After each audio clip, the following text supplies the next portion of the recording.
एक मर्तबा किसी ने कारी अब्दुल बासित से पूछा, कारी साहब, आप इतना मजे का कुरान मजीद पढ़ते हैं, आपने भी कभी कुरान मजीद का कोई मौजा देखा है?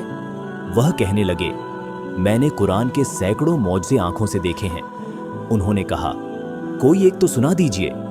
तो ये वाकया उन्होंने खुद सुनाया। कारी साहब फरमाने लगे कि ये उस वक्त की बात है जब जमाल अब्दुल नासिर मिस्र का सदर था। उसने रशिया, रूस का सरकारी दौरा किया। वहां पर कम्युनिस्ट हुकूमत थी। उस वक्त कम्युनिज्म का तोता बोलता था। दुनियावी इस सुर्ख इनकलाब से अब्दुल नासिर मास्को पहुंचा। उसने वहां जाकर अपने मुल्क की उमूर के बारे में कुछ मुलाकातें की।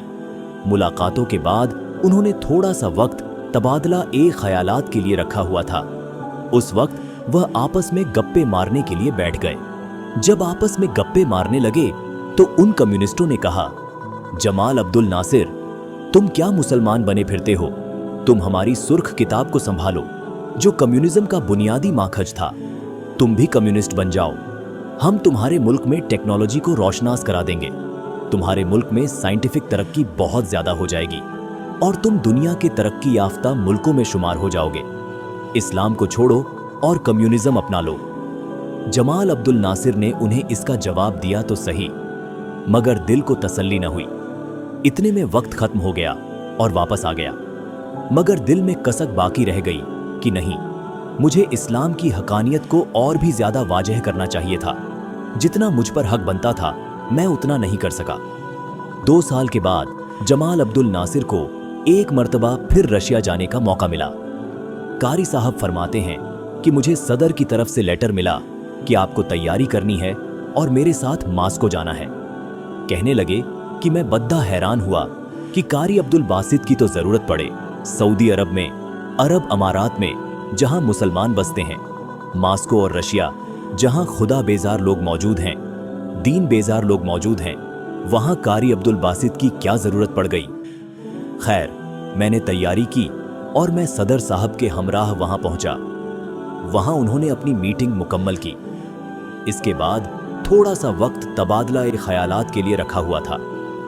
फरमाने लगे कि इस मर्तबा जमाल अब्दुल नासिर ने हिम्मत से काम लिया और उनसे कहा कि ये मेरे साथी हैं जो आपके सामने कुछ पढ़ेंगे, आप सुनिएगा। वह समझ न पाए कि ये क्या पढ़ेगा। वह पूछने लगे कि ये क्या पढ़ेगा। वह कहने लगे कि ये कुरान पढ़ेगा।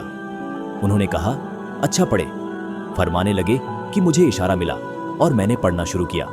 सूरह ताहा का वह रुकू पढ़ना शुरू कर दिया, जिसे सुनकर किसी दौर में हजरत उमर बिन खत्ताब रजी अल्लाहु अन्हु भी ईमान ले आए थे।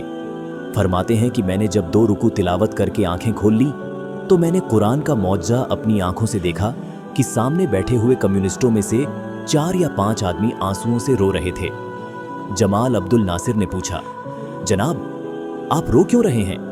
वह कहने लगे, हम तो कुछ नहीं समझे कि आपके साथी ने क्या पढ़ा है, मगर पता नहीं कि इस कलाम में कुछ ऐसी तासीर थी कि हमारे दिल मोम हो गए, आंखों से आंसुओं की झड़ियां लग गईं और हम कुछ बता नहीं सकते कि ये सब कुछ कैसे हुआ।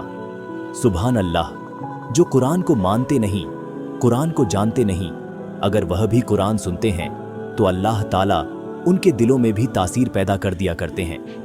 उम्दा किस्म के सबक, आमोज वाक़ियात व हिकायात के लिए आज ही हमारा YouTube चैनल सब्सक्राइब करें।